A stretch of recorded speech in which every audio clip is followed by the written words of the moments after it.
11장은 두 증인에 대해서 말씀하고 있잖아요. 11장은 두 증인이 환난 날에 두 증인을 통해서 환난 날에 이루실 모든 일들을 이제 11장에 기록을 해놓고 있죠.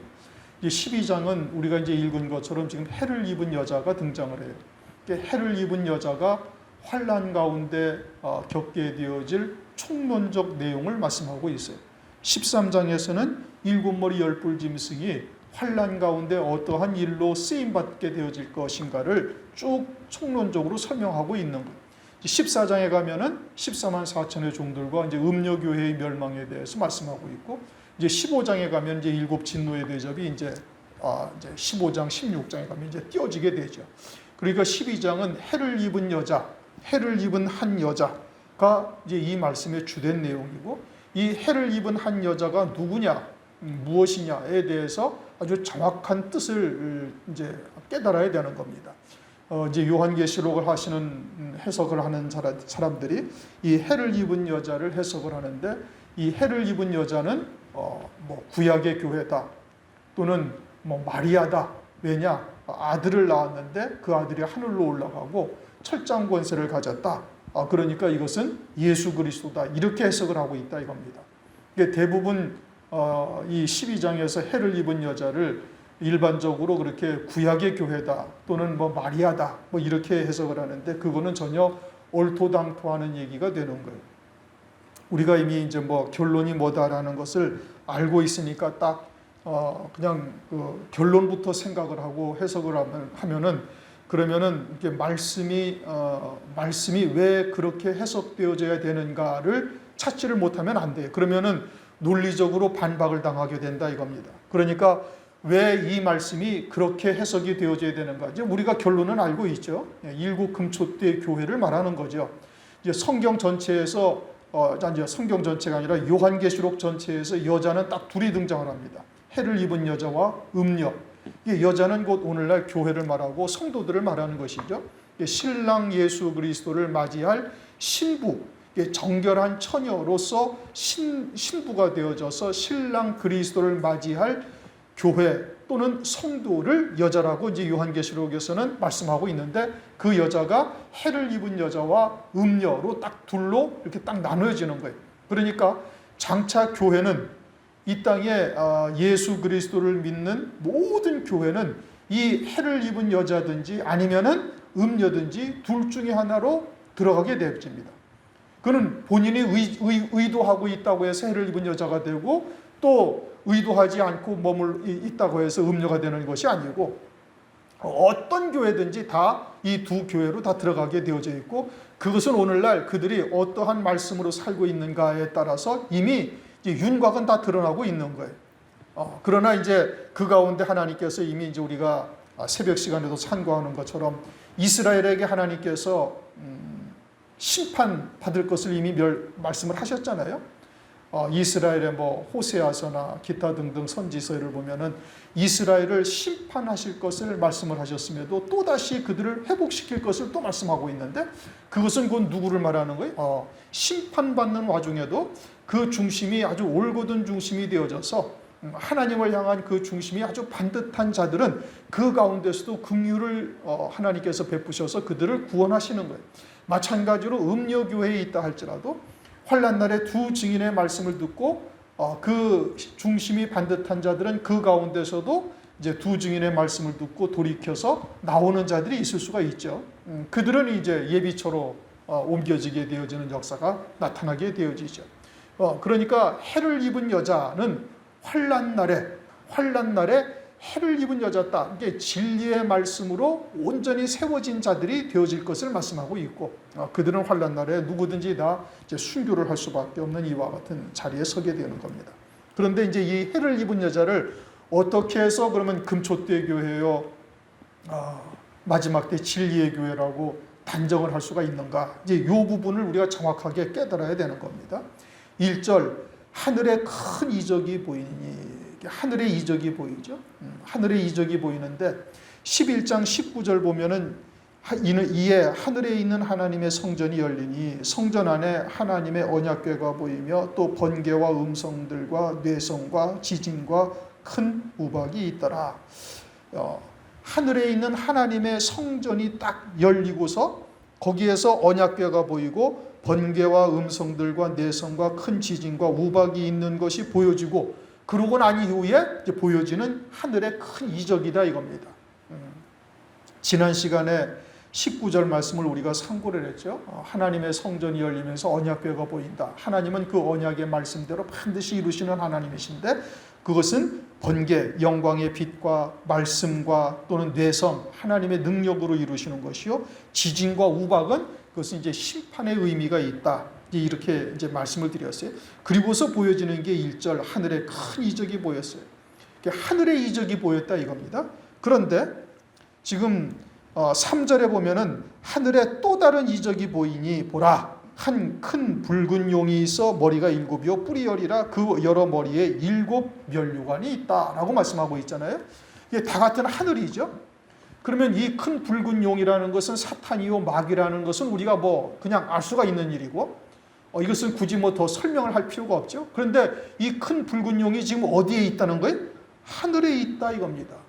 그러면 사탄이 하늘나라에 있을 수가 있어요? 없어요? 있을 수가 없죠. 거기서는 이미 쫓겨났잖아요. 그렇죠?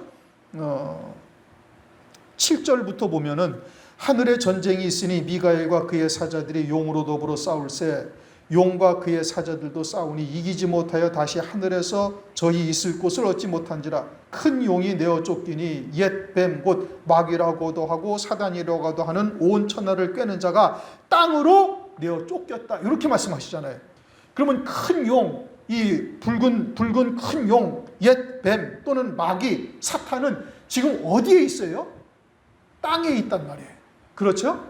땅에서 공중권세 잡은 자가 되어져서 하나님의 허용하신 범위 안에서 하나님의 구원의 역사에 마귀로서 쓰임받고 있는 거예요. 그가 하늘에 있는 것이 아니라 어디에 있어요? 땅에 있어요. 그러면은 지금 12장 1절의 하늘이나 또는 12장 3절의 하늘이라는 것이 장소 천국이요 영원한 하나님의 나라를 말하는 것이 아니다 이겁니다. 그래요 안 그래요? 만약에 영원한 하나님의 나라 장소 천국이라면 큰 붉은 용이 하늘에 있을 수가 없다는 말씀이에요. 그러니까 여기서 하늘이라는 것은 어디를 말하는 거예요? 장소 천국인 하나님의 나라를 말하는 것이 아니고, 그러면 이 하늘이라는 것은 어디에? 오늘날 교회를 말하는 거예요. 교회가 하나님의 나라죠. 교회가 하나님의 나라고, 교회는 세상에서 아직 속한 세상 가운데 있는 하나님의 나라이니, 마귀는 땅으로 내어 쫓겨서 지금 마귀가 활동하는 무대가 어디에? 세상이요 땅이죠. 그러니까 오늘 여기서 지금 하늘이라는 것은 곧 무엇을 말하는 거예요? 하나님의 교회요, 작게는 우리의 심령을 말하는 거예요. 그러니까 여기서 하늘이라는 것을 장소 천국이라고 생각을 하고 하나님 나라, 하나님이 계신 곳을 말하는 것이라고 생각하면 잘못 생각을 하고 있다 이겁니다. 그리고 또한 15장 1절을 가면은 15장 1절 또 하늘에 크고 이상한 다른 이적을 보매 7 천사가 7 재앙을 가졌으니 곧 마지막 재앙이라. 이 7 천사의 재앙은 어디에다 내리는 거예요? 땅에 있는 진노의 심판을 받을 자들에게 하나님께서 내리는 것이죠. 그들도 어디에 있어요? 하늘에 크고 또 다른 이상한 이적이다. 이렇게 말씀을 하고 있는 겁니다. 그러므로 12장 1절에서 말씀하시는 하늘이라는 것은 오늘날 교회를 말하는 것이요, 우리의 심령 성전의 하늘을 말하는 것이다 이겁니다. 그 하늘에 뭐가 있어요? 큰 이적이 있다 이겁니다. 큰 이적이 있어요. 그러면서 큰 이적이라는 것이 결국은 무엇라고 지금 설명을 하고 있어요? 이 해를 입은 여자가 아들을 낳는 것이 큰 이적이다 이런 뜻인 겁니다. 그렇죠. 이제 12장 4절 5절 가면은 여자가 아들을 낳으니 이는 장차 철장으로 만국을 다스릴 남자라. 그 아이를 하나님 앞과 그 보좌 앞으로 올려가더라. 이렇게 말씀하고 있잖아요. 여기서 하늘이라는 것이 뭐라고요? 교회란 말이에요. 또 작게는 우리의 심령 성전이 이루어진 곳이 하늘이란 말이에요. 그러면 그 하늘에서 교회를 통해서 아들을 낳는단 말이에요. 그 아들이 누구예요? 장차 철장으로 다스릴 남자를 낳는 거예요. 그런데 이 하늘이라는 것은 하나님의 나라가 아니라 이 세상에 있는 하늘을 말하는 것이고 교회를 말하는 것인데, 이 교회라는 것은 공중권세 잡은 큰 붉은 용 사탄 마귀가 주장하는 세상에서 원죄 있는 육체를 입고 있는 원죄 있는 육체를 입고 있는 하나님의 자녀들이 모여 있는 곳 또는 그들의 심령 성전을 말하는 것이에요. 그런데 그와 같은 상황에서 아들, 즉 아버지의 유업을 다 이을 수 있는 아들을 낳는다는 것 자체가 이것이 엄청난 이적이다 이겁니다. 그건 사람의 의지나 사람의 힘으로 할 수 있는 것이 아니요 오직 하나님의 은혜로만 이루어지는 역사예요. 그래서 그것을 이적이다 이렇게 말씀을 하고 있어요. 그러니까 하늘에 큰 이적이 보이니 해를 입은 한 여자가 있는데, 해를 입은 한 여자가 있는 것 자체도 이적이고 해를 입은 한 여자가 아들을 낳아서 하늘로 올라가서 철장으로 다스릴 아들을 낳게 되어지는 것도 어마어마한 이적이 되는 겁니다.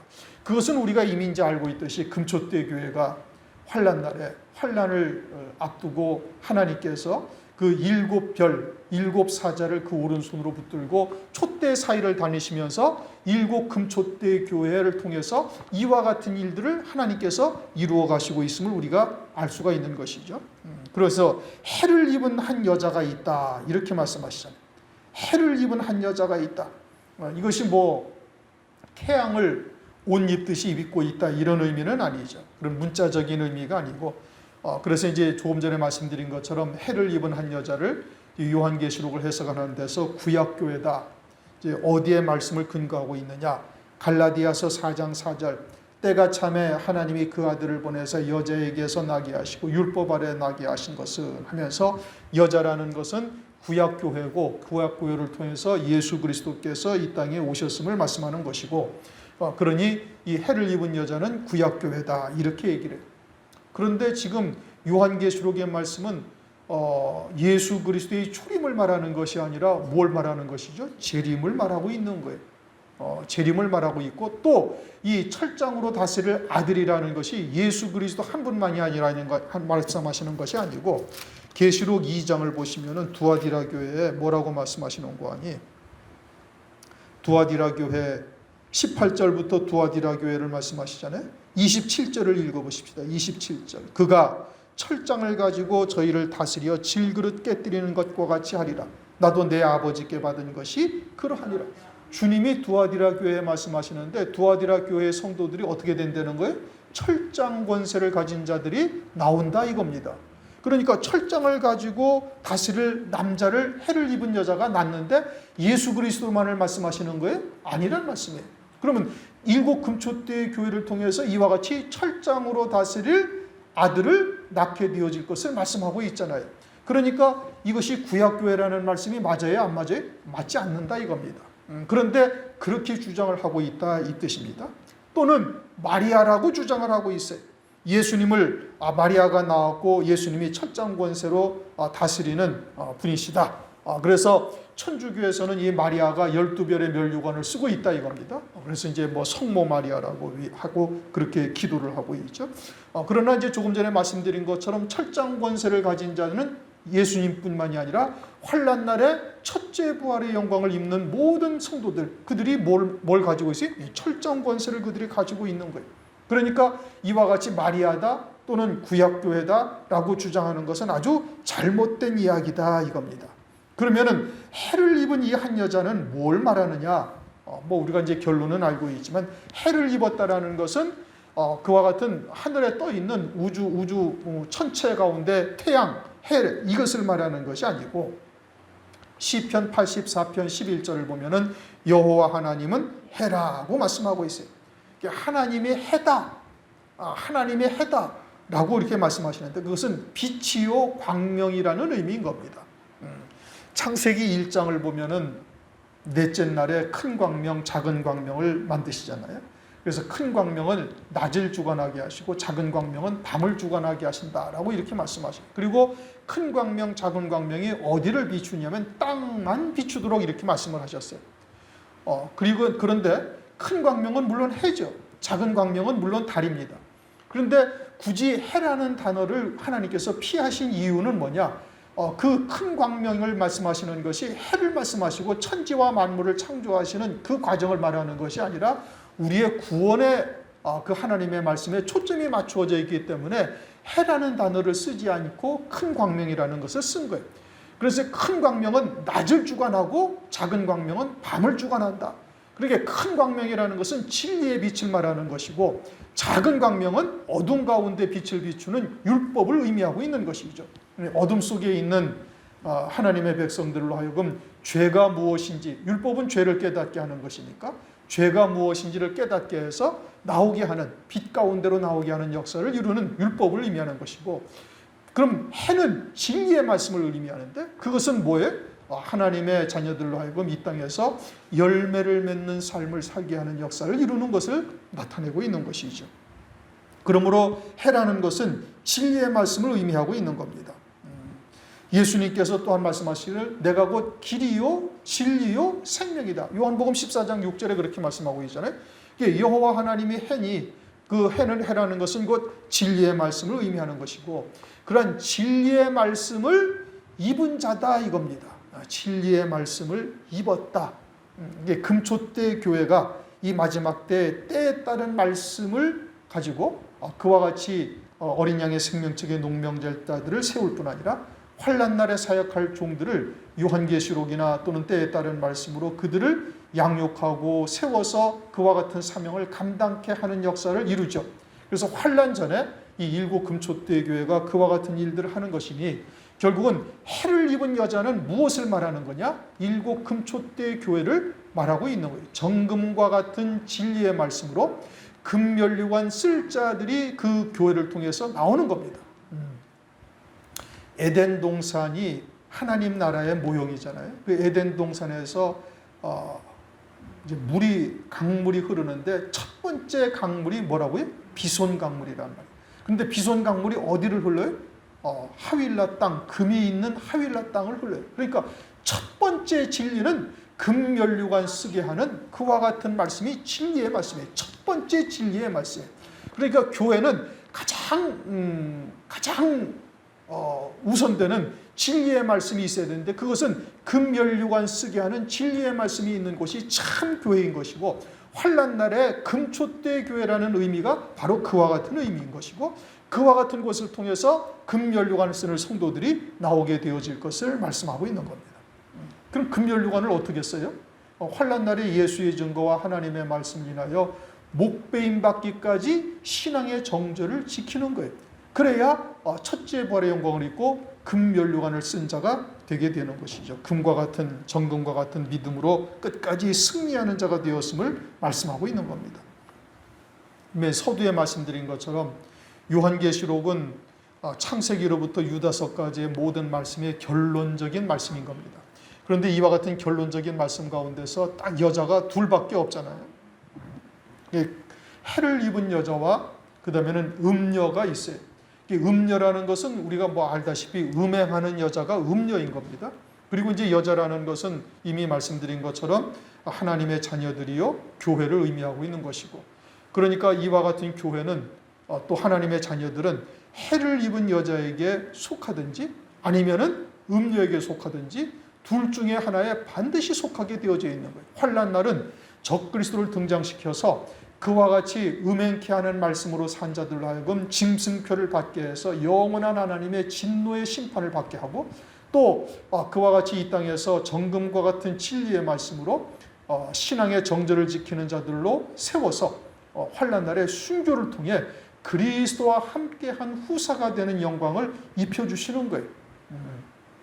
마지막 때가 되어질수록 세상은 더욱더 우리를 교묘하게 실족할 수밖에 없는 자들로 세워가는 역사를 이루어가는 겁니다.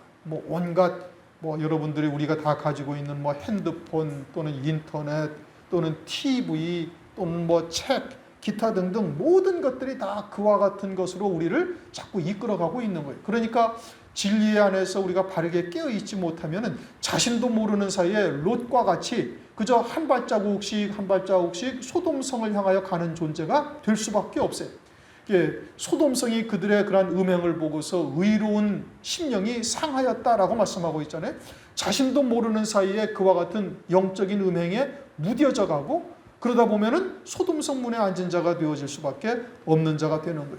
그러니까 우리가 날선 검보다 예리한 진리의 말씀으로, 즉 때에 따른 이 마지막 때에 따른 말씀을 가지고 그리고서는 아주 타작마당에 들여질 정도로 땅에서 완전히 끊어진 자가 되어지지 아니하면 환난 날에 한때 두때 반때에 반드시 환난을 거쳐야만 돼. 어린 양의 생명책에 농명되어 있다 할지라도. 그러므로 환난 날에 사역할 두 증인이다 라는 것을 우리가 표대로 삼고 있다면 지금 은혜 시대에 완전히 끊어진 자가 되어져서 하나님의 말씀으로 아고까지 채우는 자가 되어져야만 그와 같은 자리에 이룰 수 있음을 말씀하고 있는 겁니다. 그러니까 그 다음 말씀이 뭐예요? 그 발 아래는 달이 있다 이겁니다. 달이 있다. 달을 디디고 서 있다 이 뜻이에요. 계시록 10장에 가면은 펴놓인 작은 책을 든 천사가 어떻게 서 있어요?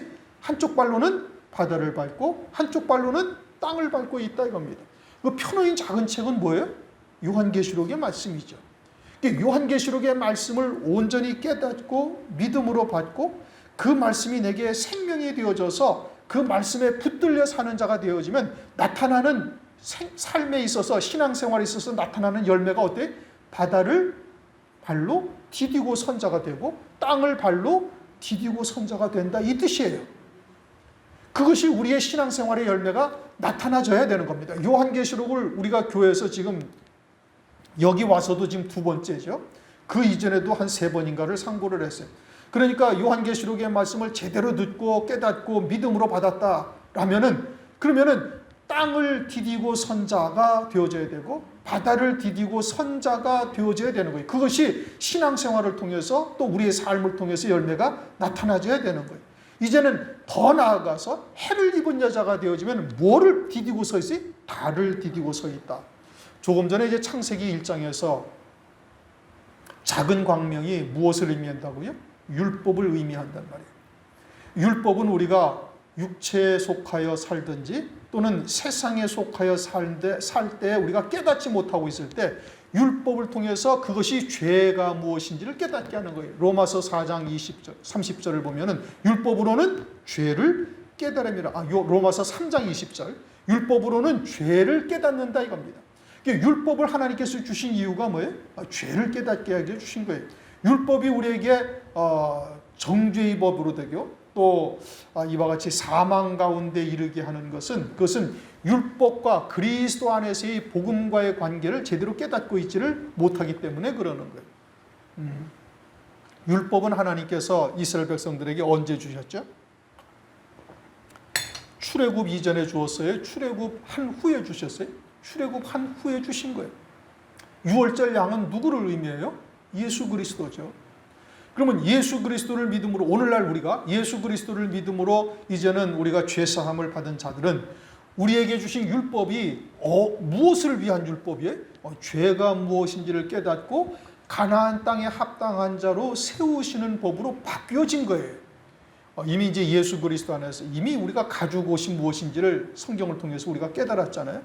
가죽 옷의 구원을 통해서 멜기세덱의 반차를 쫓는 대제사장이신 예수 그리스도라시는 말씀이죠. 그래서 에베소서 2장 5절 6절을 보면은 그리스도와 함께 살리셨고 그리스도 예수와 함께 하늘에 앉히셨으니 그렇게 말씀하고 있잖아요. 그러니까 예수가 이 땅에 오시기 전에 이미 그리스도 안에서 우리를 이미 우리의 영을 살려놓으신 거예요. 산자가 되게 하셨다. 그래서 하와라는 이름이 뭐라고요? 산자의 어미다. 영은 이미 구원받은 자예요. 그러니까 베드로에게 너희들은 온몸이 다 목욕한 자니까 온몸이 깨끗한데 이제 발만 씻으면 된다 이겁니다. 육체를 입고 이 땅에 와서 원죄 있는 몸을 입고 이 땅에서 걸어간 그와 같은 삶을 예수 그리스도를 통해서 예수 그리스도를 믿음으로 말미암아 죄 사함을 받으면 그것으로 온전한 구원에 이르는 거예요. 이제는 그리스도 예수와 함께 하늘에 앉은 자가 된 거예요. 그러니까 율법이 우리에게 죄와 사망의 법이 아니라 이제는 생명의 법으로 바뀌었다 이겁니다. 우리를 살리는 생명의 법이죠. 어떠한 생명의 법이에요? 가나안 땅에 합당한 자로 살리시는 법으로 바뀌어진 거예요. 이제 그리스도 안에서는 지옥 갈 수 없는 구원을 우리가 받았죠. 그러니까 율법이 우리를 자유케 하는 율법이에요. 야고보서 1장 25절 자유하게 하는 온전한 율법을 들여다보고 있는 자는 율법이 무슨 법이라고요? 자유하게 하는 율법이다 이겁니다. 이제는 그리스도 안에서 우리가 다시는 지옥 갈 수 없는 구원받은 자가 되어졌으니 이제는 율법이 우리에게 자유하는 율법이 되어지고 더 나아가서는 생명을 살리는 법으로 바뀌어진 거예요. 로마서 7장 10절 또는 로마서 8장 2절 성령의 법이요 살리는 영의 법으로 바뀌어졌어요. 이제 우리의 영이 가나안 땅에 예비하신 영광에 합당한 자로 세워 가시는 이제 죄가 무엇인지 또는 육체에 속했거나 세상에 속해서 죄를 지었을 때 그 죄를 드러내서 깨닫게 하시고 그리고는 가나안 땅에 합당한 믿음의 열매를 맺는 자로 세워가시는 생명의 법으로 바뀌어졌다 이겁니다. 율법에 우리가 저촉을 받아야 안 받아요? 안 받는 거예요. 그러니까 복음과 진리, 율법과 복음의 관계를 우리가 정확하게 분별할 수 있어야 되는 거예요. 이러한 말씀을 들으면서도 생각이 율법에서 벗어나지 못하고 여전히 죄 가운데 살며 물론 우리가 회개는 해야 되죠, 그렇죠? 그런데 회개하지 아니하면 하나님으로부터 저주를 받을 것 같은 생각을 갖는다든지 이렇게 율법 아래 사는 자가 되어지면은 이러한 말씀을 들어봐야 아무 소용이 없어요. 그건 시작부터 다시 해야 돼. 이거는 그 그림자만 봐도 알잖아요. 이스라엘 백성들 6월절 양으로 출애굽을 시키고 홍해 바다를 건너서 세례를 받게 하시고 그리고 가나안 땅에 들어가서 그래서 율법을 주신 거예요.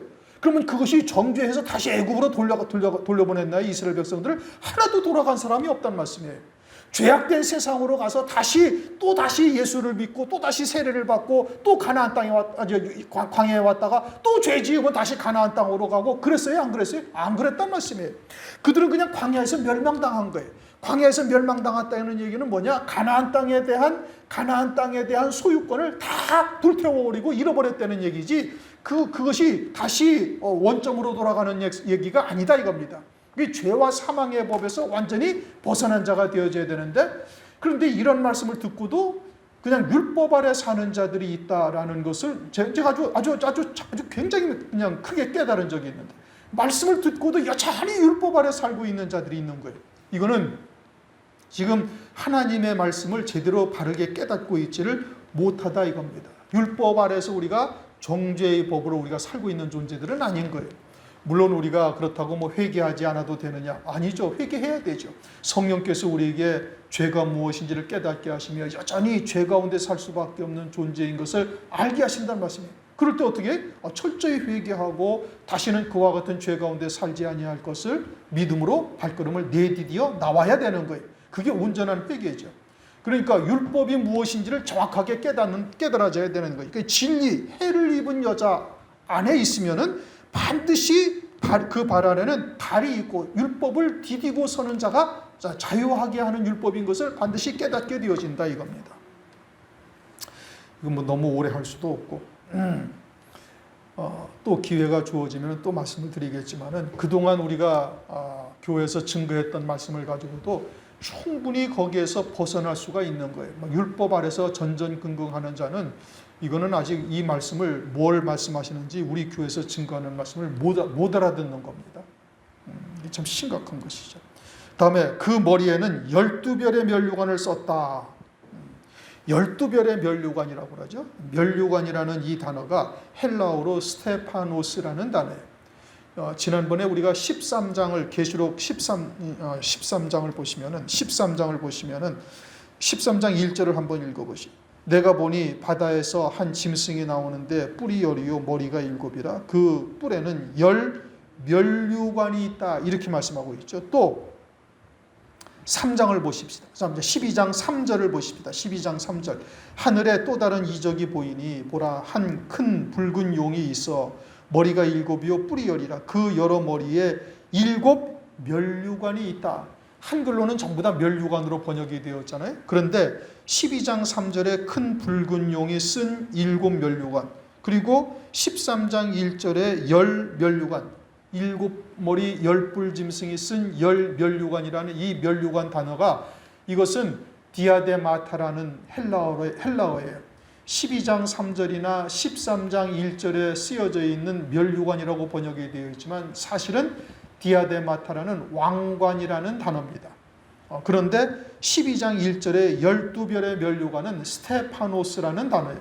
그러니까 면류관은 스테파노스가 면류관이고 디아데마타는 왕관이에요. 그러니까 사탄은 자기를 왕처럼 보이게 하기 위해서 왕관을 써요. 그리스도가 왕관을 쓰시죠. 그러니까 마치 자신들이 거짓 그리스도인 것처럼, 그리스도처럼 거짓된 자들이 자기들이 왕관을 쓰는 겁니다. 그리고 그리스도처럼 적그리스도가 자기를 그리스도로 경배하도록 강요하잖아요. 그러니까 이들은 왕관을 쓰는 거예요. 마치 그리스도처럼 왕관을 쓴다 이겁니다. 그러니까 지금 12장 1절에서 말씀하시는 면류관은 맞고 12장 3절의 면류관은 잘못 번역된 것이다. 13장 1절의 면류관도 잘못 번역된 것이다. 이런 의미인 겁니다. 그런데 면류관은 면류관인데 어떤 면류관이에요? 12별의 면류관이다 이겁니다. 12별의 면류관이다. 계시록 1장 20절을 보십시다. 계시록 1장 20절. 네 본 것은 내 오른손에 7별의 비밀과 7 금초대라. 7별은 7 교회의 사자요. 7 촛대는 7 교회니라. 그럼 별은 누구를 말하는 거예요? 사자. 7 금초대 교회의 사자. 그럼 12별은 누구를 말하는 거예요? 12 사도를 말하는 겁니다. 새 예루살렘 성을 보시면은 계시록 21장의 새 예루살렘 성을 보시면은 계시록 21장 14절을 보십니다. 계시록 21장 14절. 계시록 21장은 이제 새 예루살렘 성이 나오죠. 9절 이하의 새 예루살렘 성. 10절. 성령으로 나를 데리고 크고 높은 산으로 올라가 하나님께로부터 하늘에서 내려오는 거룩한 성 예루살렘을 보이니. 그러면서 이제 그 예루살렘에 대해서, 성에 대해서 쭉 말씀하시는데 14절. 그 성의 성곽은 12 기초석이 있고 그 위에 어린 양의 12사도의 12 이름이 있더라. 그렇게 말씀하고 있죠.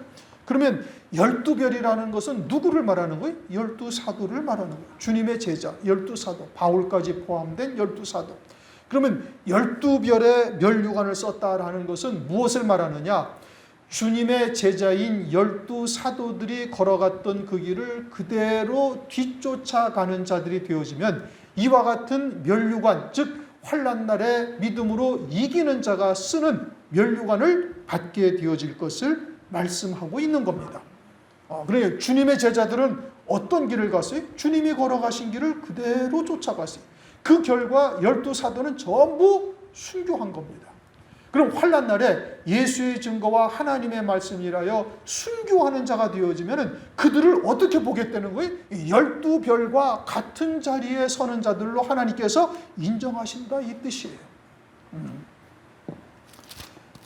계시록 3장을 보십시다. 계시록 3장 21절.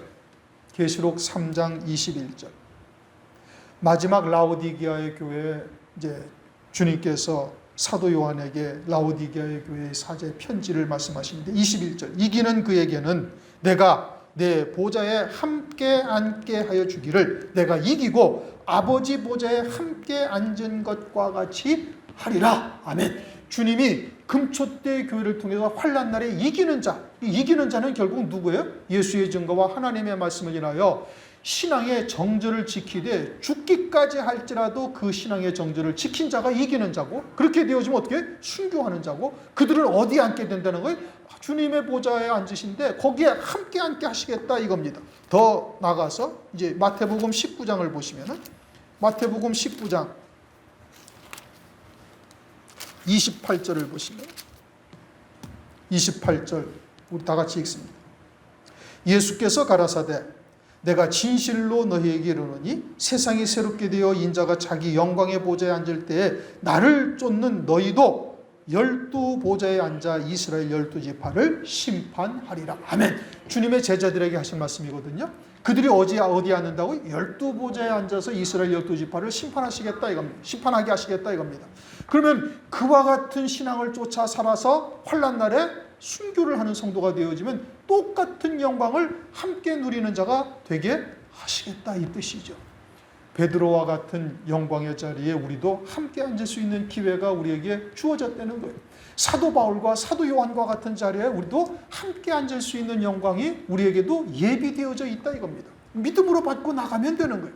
믿음으로 받고 우리가 그와 같은 하나님의 나라의 소망 가운데 믿음으로 이 땅에서 세상과 또는 땅과 바다를 발로 디디고 서고 달을 발로 디디고 서는 자의 신앙에 딱 서는 자가 되어지면 하나님께서 이와 같은 영광의 자리에 우리를 인도하시겠다. 12별의 면류관을 머리에 쓰는 이와 같은 해를 입은 여자를 통해서 우리로 하여금 이와 같이 해를 입은 여자의 자리에 우리에게 설 것을 말씀하고 있는 거죠.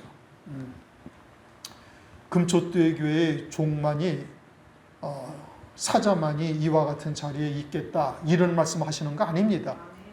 일곱 금초대 교회의 성도가 되어져서 일곱 금초대 교회의 사자를 쫓아서 함께 이와 같은 믿음의 발걸음을 옮겨서 환난 날에 이기는 자가 딱 되어지면은 그들도 주님이 앉으신 보좌에 아버지의 보좌에 내가 함께 앉은 것처럼 너희도 나와 함께 내 보좌에 함께 앉게 하리라. 이것은 12사도들에게도 그와 같은 약속의 말씀을 하셔서 그와 같이 사도들이 어떤 길을 갔어요? 그 순교의 길을 그냥 그대로 간 거고 오늘날 우리들에게도 하나님께서 이와 같은 말씀을 주셔서 그러한 영광이 예비되어져 있으니 우리로 하여금 어떠하라는 거예요? 해를 입은 여자가 되라 이 뜻인 겁니다.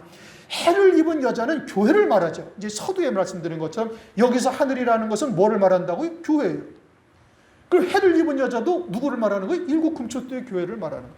아울러서 일곱 금초대 교회의 성도들도 마찬가지로 해를 입은 여자를 통해서 해를 입은 여자의 자리에 서는 자가 되어질 것을 말씀하고 있는 것이고 그렇게 서는 자가 딱 되어졌으면 나타나는 표적이 뭐예요? 세상과 바다와 땅을 발로 디디는 자가 되어지고 달을 발로 디디고 서는 자가 되어지고 그와 같은 신앙의 모습이 교회를 통해서 나타나고 우리의 삶을 통해서 나타나져야 되는 거예요. 그렇게 되어지면 어떻게 된다는 거예요? 해를 입은 여자로서 하나님께서 그와 같은 영광의 자리에 함께 하시겠다 이겁니다. 오늘은 1절만 할게요. 시간이 벌써 40분이 됐어요. 그러므로 우리가 하나님의 말씀을 가볍게 듣지 마시고 이러한 말씀이 우리에게 내게 주시는 말씀으로 받으셔서 그러한 말씀과 믿음으로 하나 되어져 말씀에 붙들려 사는 자가 되어지면 하나님께서는 그 믿음을 보시고 이와 같은 영광의 자리로 우리를 인도하시는 역사가 반드시 있다 이겁니다. 왜요? 12사도들에게 그와 같이 약속을 하시고 그렇게 하나님께서 이끌어 가셨잖아요. 그러면 이 환난을 앞둔 오늘날 우리들에게도 똑같은 약속을 또 하고 계시는 거예요. 이게 얼마나 어마어마한 하나님의 사랑이요 은혜인가 이겁니다.